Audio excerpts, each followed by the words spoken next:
At a family dinner, I said, I finally got the job offer from Paris. My aunt scoffed, "You?" They must have been desperate. My cousin laughed, she probably meant Paris, Texas. My uncle added, "Don't get too comfortable, sweetheart." I sat there, holding back tears. A few minutes later, they were the ones who regretted it.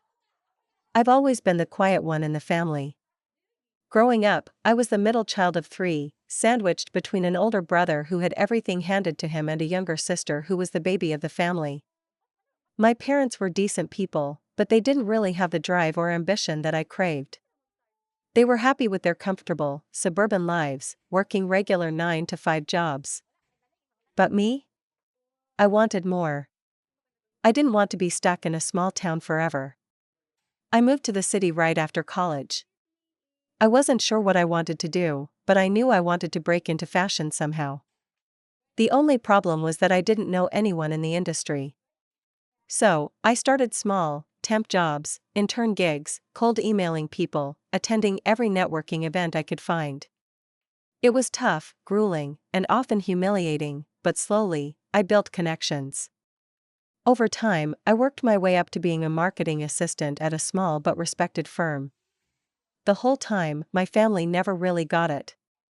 They didn't understand why I was so obsessed with fashion. Why not just find a stable job like everyone else? My Aunt Evelyn would ask. "You're always jumping around from one thing to another," my Uncle Arthur would say dismissively. And Claire, my cousin, would tell me that I was dreaming too big, that I should stick to something more realistic. Then came the email. The job offer that changed everything. After months of networking, applying for various positions in the industry, I'd landed an offer from one of the top marketing firms in Paris. They'd emailed me on a Tuesday, and I couldn't stop smiling for hours afterward. I was finally getting my big break. I called my parents, and they were excited, but it felt expected. No one really seemed to grasp how hard I'd fought for this. When my family invited me to dinner at Aunt Evelyn's house, I decided it was time to share the news. I had to tell them. This wasn't just any job offer, it was the job offer. I thought it would be a moment of celebration, a recognition of everything I had worked for. The evening started like any other family dinner. We were all seated around the long, antique dining table. Aunt Evelyn's house was grand, with high ceilings and thick, velvet curtains that made everything feel formal. The clinking of silverware and soft murmurs of conversation filled the air as we settled into our seats. My cousin Claire was already talking about her wedding plans with her fiancé Jason, while my Uncle Arthur read through some financial reports. The table was filled with the usual banter, but I waited for the right moment to drop my news. As dinner went on, I could feel my excitement building. My fingers tapped lightly against my water glass, my foot bounced beneath the table. I was eager to share it with them, to show them that I had made something of myself despite the years of feeling overlooked and underestimated. Finally, after a lull in the conversation, I blurted it out, "I got the job offer." From Paris.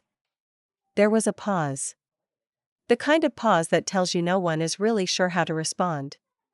Aunt Evelyn, sitting directly across from me, was the first to speak. She tilted her head slightly, her lips curving into a skeptical smile. "You? Paris?" They must have been desperate. Her tone wasn't just dismissive, it was almost mocking. And my stomach sank as her words hit me harder than I expected. I wanted to say something, defend myself, but I couldn't. I felt the heat rise to my face as I looked down at my plate, trying to keep my emotions in check. The last thing I wanted to do was cry in front of them. Claire, sitting next to me, snickered. "Paris?" Pfft. She probably meant Paris, Texas, she laughed, leaning back in her chair as if it was some hilarious joke. And then, as if they were all playing their parts in some well-rehearsed routine, Uncle Arthur chimed in from the other end of the table, not even looking up from his wine glass. "Don't get too comfortable, sweetheart. You know, not all offers are what they seem." The laughter from Claire and Arthur felt like daggers. I could feel my chest tighten, the lump in my throat growing as I struggled to hold back tears. I had put everything into this, every ounce of my energy, and here they were, tearing it all down in an instant. I didn't speak again for the rest of the meal. I just sat there, my fork barely touching the food on my plate, all while the conversation around me resumed as if nothing had happened. They continued discussing Claire's wedding, Aunt Evelyn's latest trip to Europe, and Jason's new job. No one even seemed to notice how quiet I had become, how hurt I felt. When the meal was over, I thanked them for the dinner and quickly excused myself, telling them I had a call to make. I didn't know who I was kidding. I wasn't going to make any call, I just needed to get out of there. I retreated to the living room, sitting down on one of the plush armchairs near the window. I pulled out my phone and tried to breathe. I was trying to hold it together, but all I could think about was what they'd said, how they had reduced everything I had worked so hard for into a joke. I felt so small, so insignificant in their eyes. But as I sat there, the tears finally came. They streamed down my face as I thought about everything I had endured just to get to this point. The sleepless nights, the rejections, the sacrifices. They didn't see it. They didn't care. I took a deep breath and wiped my face. No. I wasn't going to let them win. This was my moment, my achievement, and I would not let their mockery take it from me. I dialed the number I had been hoping to hear from all evening, Isabel, the head of the department at the firm in Paris. I had left a message earlier that afternoon, letting her know I was still deciding, but I wasn't about to let this family dinner be the thing that held me back. Hello? She answered, her voice warm and welcoming. It's Delilah, I said, trying to steady my voice. I just wanted to confirm. I'm in. I'm taking the job. I'll be there in a few weeks. Isabel was quiet for a moment, and then she replied, We're thrilled to have you join us, Delilah. Welcome to the team. We'll send the details over in the next couple of days. I smiled, wiping another tear from my cheek. For the first time that evening, I felt like I was exactly where I was supposed to be. After the call, I gathered myself together and walked back to the dining room. Everyone was still talking, still laughing about something trivial. I walked in, stood silently for a moment, and then said, just spoke to Isabel. I'm going. To Paris. France. There was a moment of stunned silence. Aunt Evelyn's fork clattered onto her plate, Claire stopped mid-laugh, and even my Uncle Arthur lowered his glass. The room was still. My heart pounded as I stood there, my eyes locked on them. I could see the surprise in their faces, and for the first time in years, I felt powerful. I wasn't the girl they had dismissed so easily. I wasn't the girl they had laughed at. I was going to Paris. I had made it. After a few seconds, Uncle Arthur cleared his throat. Well, I guess I was wrong. I didn't think you had it in you. Aunt Evelyn muttered something about how unexpected it all was, but the words felt hollow. They weren't apologizing, they were just acknowledging something they hadn't seen coming. And Claire? She barely said a word. But I could tell by the way she avoided my gaze that she had no idea how to react. I didn't care anymore. I wasn't waiting for their approval. The silence lingered for a few more seconds. I stood there, letting the weight of their surprise settle in. The moment felt surreal, like a dream. I'd never expected to feel so powerful, especially in front of a family that had never truly believed in me. Yet there I was, holding my ground. Uncle Arthur finally broke the tension with a small nod. Well, Delilah, he said, his voice more subdued than before. I guess you showed us.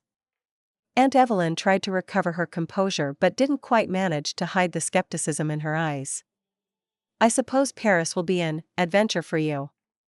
She didn't say much after that, but her tone was noticeably different now, less mocking, but still distant. It wasn't the warm congratulations I'd hoped for, but at least she wasn't outright mocking me anymore. Claire, on the other hand, didn't offer any apology. Instead, she shifted in her chair, clearly uncomfortable with the shift in dynamics. She cleared her throat, giving me a half-smile that didn't reach her eyes. Well, if you really are going to Paris, Guess we'll have to make sure you leave on good terms with us, huh? Her words weren't mean, but they weren't sincere either. She was trying to save face, but the insincerity was too apparent. I could tell that, deep down, she didn't like being outshone by me. But at that moment, I didn't care. The validation I'd long sought from them, from their laughter and condescension, didn't matter anymore. I had my job. I had my future, and I had earned every bit of it. What they thought of me now was irrelevant. The rest of the evening was awkward at best. The energy in the room had shifted, and not in a way that made anyone feel particularly comfortable. The conversation moved on, but the lightheartedness from before had vanished. They tried to talk about Claire's wedding plans again, but even she seemed to be distracted, her thoughts likely caught up in whatever feelings this news stirred up. My parents, who had been quiet throughout the entire exchange, finally spoke up as dessert was served. My mom, usually the peacekeeper, gave me a warm smile. "We're proud of you, Delilah. This is a big deal." Dad nodded in agreement. "You've come a long way." His words were more genuine than the others, and they made me feel slightly better. I didn't need to hear it from anyone else, but my parents' approval meant something. It felt like they understood, even if they didn't fully grasp the significance of Paris for me. But as the evening wore on and the conversation shifted back to other topics, Claire's engagement, Arthur's latest stock investments, Evelyn's upcoming trip to the Hamptons, I realized something. For the first time in a long while, I wasn't playing their game anymore. I wasn't trying to fit into their mold or seek their approval. And in a strange way, that gave me more peace than anything else. When the dinner ended and we all stood to say our goodbyes, I made sure to give my family a polite, but firm farewell. There was no need to linger in the awkwardness any longer. I had gotten what I needed, validation, yes, but more than that, I had gotten the confirmation that I was finally stepping into my own. I was ready for Paris. I was ready for the life I had built for myself. As I stepped out into the cool night air, I felt a weight lift off my shoulders. I no longer felt like I had to prove myself to them. The family I had grown up with, who I had tried so hard to impress, who had so often dismissed me, no longer had the power to hold me back. I was done seeking their approval. It had taken years, but I had finally come to terms with the fact that no matter what I did, they would never see me the way I saw myself. And honestly, that was okay. The next few weeks passed in a blur of paperwork, finalizing details for the move, and saying goodbye to old friends. Every step forward felt like a small victory. I no longer second-guessed myself. My confidence grew with each passing day. But then, one day, about 2 weeks before my departure, I received a call from Aunt Evelyn. Her tone was unexpectedly cordial, almost warm. "Delilah," she began, her voice carrying a strange edge, "I wanted to talk to you about something." I was caught off guard. I hadn't spoken to her much since the dinner. I hadn't expected a follow-up call. "Sure, Aunt Evelyn. What's up?" There was a pause on the other end, followed by a soft sigh. "I've been thinking about what I said at dinner. I didn't mean to come off the way I did." I was quiet for a moment. Was this an apology? I wasn't sure how to react. After years of dismissive comments, it was hard to believe anything could change in a matter of weeks. Evelyn continued, "I was wrong to mock you. And I do think it's a great opportunity." I was just surprised. "I'm proud of you, Delilah." My heart skipped a beat. Proud of me? My mind raced. Was this sincere? Or was it just another attempt to salvage the damage from that night? "I appreciate you saying that," I replied cautiously, still unsure of her true intentions. "It means a lot, really." Evelyn's voice softened. "I may not always understand your choices, but you've always had a fire in you. I guess I just didn't want to admit that you were doing something I never thought possible." There was a pause, then, "I'd love to stay in touch while you're in Paris. If you need anything, don't hesitate to reach out." Her words felt like an olive branch, a strange but welcome gesture. I didn't know if it meant we could start over, but it was a step towards something better than the bitterness that had defined our relationship for so long. "I'll definitely keep in touch," I said, my voice a little softer now. "Thanks for calling, Aunt Evelyn." We ended the conversation, and I sat there for a moment, the phone still pressed to my ear. Her apology, if it could even be called that, was unexpected, but it made me realize something important. I didn't need their validation to be happy, but hearing it, even after all these years, felt like a weight lifting from my shoulders. The next few days were a whirlwind of final preparations for Paris.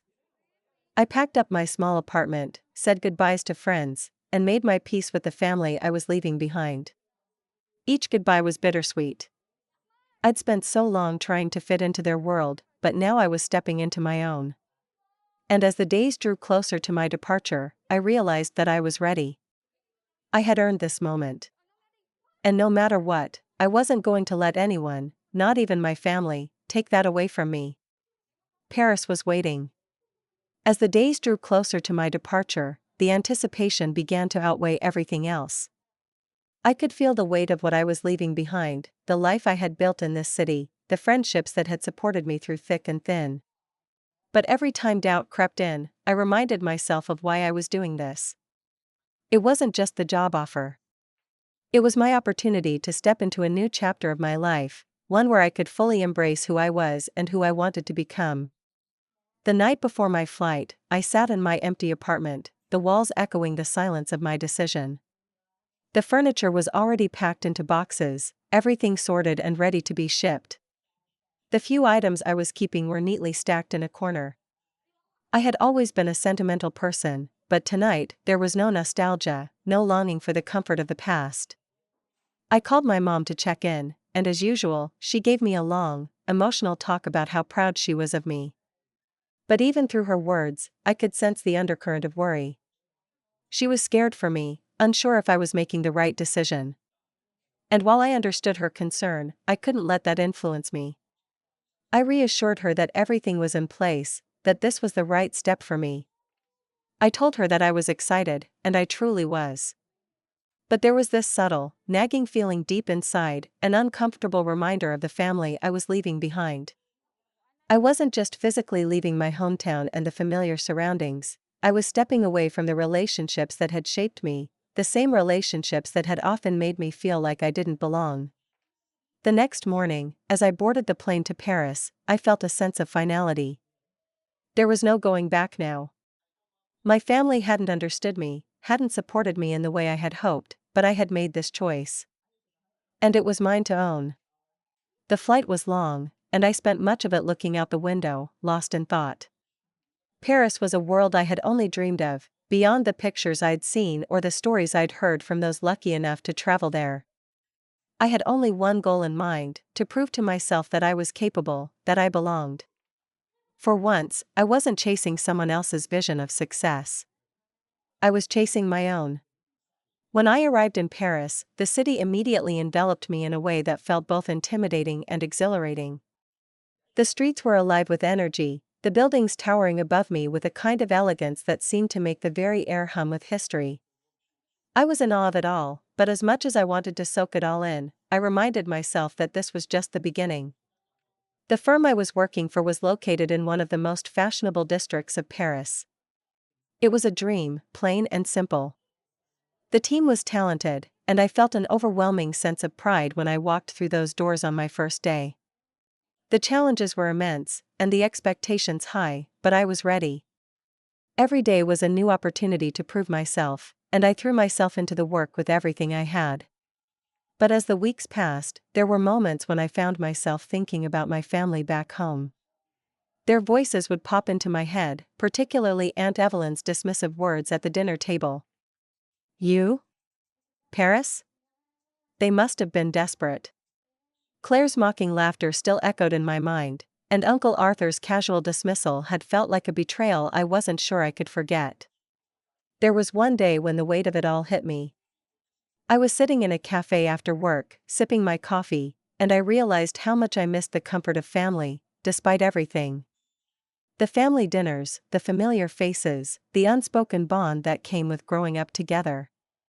As much as I had longed for independence, There were moments when I couldn't help but feel a pang of loneliness. But then I thought back to that dinner. To their scoffing and condescension. And a strange, quiet determination settled in my chest. This wasn't just about a job offer in Paris anymore. It was about more than that. It was about showing them, showing myself, that I was worthy of this. I was worthy of every bit of success, of every ounce of effort I had put into my journey. I hadn't just escaped their judgment, their doubts, I had created a life for myself that was mine. A life where I didn't have to apologize for my dreams, where I didn't have to shrink myself to fit into their version of success. Paris was no longer a distant dream. It was my reality. But the truth was, no matter how much I had achieved, I wasn't entirely free of the pull of family.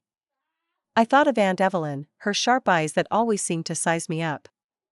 I thought of Claire's thinly veiled jealousy, her attempts to make me feel less than. And I thought of Uncle Arthur, whose subtle barbs had never really stopped hurting, even if he acted like everything was fine now. A few weeks into my new life, I received a message from my mom. She told me she had heard from Aunt Evelyn. It was strange, she said, how Evelyn had been asking about me, wanting to know how I was adjusting to Paris. For the first time, it seemed like there was a genuine interest in my well-being. I didn't know what to make of it. After everything that had happened at that dinner, I wasn't sure if I was ready to open that door again. But part of me felt like it was time to move past the bitterness, to stop holding on to the resentment that had clouded my view of them for so long. I responded, cautiously at first. I told my mom that I was doing well, that Paris was everything I'd hoped for. And I left it at that. I wasn't ready to dive back into family dynamics, especially when I wasn't sure they had truly changed. But there was a part of me, small, quiet, that wondered if I should give them a chance. Maybe Aunt Evelyn's call had been more than just a polite gesture. Maybe she was trying to make amends for the things she'd said. After all, people change. People grow. Maybe they could see me for who I had become, not just for the version of me they had always dismissed. As the weeks passed, I found myself thinking about family more often. Not with resentment, but with curiosity. Had they truly changed? Or were they just trying to save face because they realized they had underestimated me? But still, as much as I thought about reaching out, I knew deep down that I wasn't ready to go back to the family I had left behind. Not yet. My life in Paris, my career, and my personal growth had to come first. I wasn't about to let the same people who had belittled my dreams pull me back into their world of expectations and judgment. Yet, I couldn't shake the feeling that something was quietly shifting, both within me and in the way my family was starting to see me. I wasn't sure what the future held for us, but I knew one thing: the journey ahead was mine, and it was up to me to decide how I wanted it to unfold. The days continued to pass in a blur of excitement and challenge. Paris was everything I had imagined and more, and I was growing in ways I hadn't expected. The work was demanding, the hours long, but the feeling of accomplishment at the end of each day was unmatched. Slowly, I began to build relationships with my colleagues, earning their respect through my dedication and slaughter. It wasn't just about the job anymore, it was about the life I was creating for myself. And yet, the shadow of my family still loomed. Every so often, I would receive an email or a message from my mom, often with a hint of news about Aunt Evelyn or Claire. Occasionally, I'd hear that Claire had asked how I was settling in or that Aunt Evelyn had sent her best wishes. The words seemed hollow, like they were trying to make up for the past. But it was clear to me, the very people who had dismissed my dreams were beginning to feel the sting of their own words. The real turning point came about 6 months into my life in Paris. It started with a casual phone call from Aunt Evelyn. This time, her tone was different. Softer, perhaps even apologetic. I had grown used to the coldness in her voice, so this shift caught me off guard. "Delilah," she said, her voice hesitant. "I know it's been a while, but I wanted to reach out. I've been following your journey, and I have to admit, I was wrong. I didn't think you had it in you, but I've seen what you've accomplished. I'm proud of you." Her words were kind, but there was something about them that didn't sit right. The sincerity felt strained, almost like she was trying to make up for the mockery at the dinner table months ago. I didn't know how to respond at first. Part of me wanted to tell her how much her words had hurt me, how much that evening had stayed with me, how it had been a reminder that the family I had once hoped to impress didn't truly believe in me. But I held my tongue. Instead, I said, "Thanks, Aunt Evelyn. I appreciate that." There was a long pause on the other end of the line. I could tell she was trying to make things right, trying to reach out after the years of dismissing me. But I wasn't ready to open that door completely. I had already made peace with what had happened. The past was behind me, and I wasn't going to let them rewrite history just because they realized I had succeeded. "Well, Aunt Evelyn continued, "maybe when you're back in the States, we could all catch up. You could come visit. We could talk more." I nodded, but in my heart, I knew I wasn't ready to go back into the fold. I wasn't going to let them manipulate me into believing they had changed. "Maybe," I said, keeping my tone polite. "We'll see." The conversation ended on a note that was as awkward as it had been kind, and I put the phone down with a sense of finality. I wasn't going to let her guilt or her sudden interest in my success cloud my journey. It wasn't up to them anymore. I had created this life for myself. A few weeks later, something unexpected happened. My company was hosting a major gala in Paris, a highly exclusive event for designers, industry leaders, and the top influencers in fashion. It was a big deal, and I was selected to represent our team at the event. It was the kind of recognition that any employee would cherish. The night of the gala, the venue was breathtaking, an old Parisian palace transformed into a glittering dream of chandeliers, velvet drapes, and a sea of well-dressed people. It was everything I had imagined the fashion world to be. As I mingled with clients and colleagues, the feeling of achievement settled deep in my chest. I had earned my place here, and no one could take that away from me. As the night wore on, I spotted an unexpected face across the room, Aunt Evelyn. She was standing with a group of people, her high heels clicking across the marble floor as she laughed loudly, drawing attention. And beside her? Claire. My cousin, dressed in an expensive gown that screamed designer, was the center of attention in a way that was unmistakable. I froze for a moment. What were they doing here? It was as if the entire world had paused. My family, the very same people who had laughed at my dreams months ago, were standing in the midst of the very event I had worked so hard to be a part of. I watched as they navigated the crowd, clearly out of place, despite their polished appearances. I couldn't help but feel a strange sense of satisfaction. They hadn't expected me to make it this far. They hadn't thought I'd ever belong in this world. My gaze shifted to Aunt Evelyn. She was laughing, but it was forced, her eyes darting around the room as if she was searching for approval from the people around her. It was clear she didn't belong here either, not like me. I debated whether or not to approach them.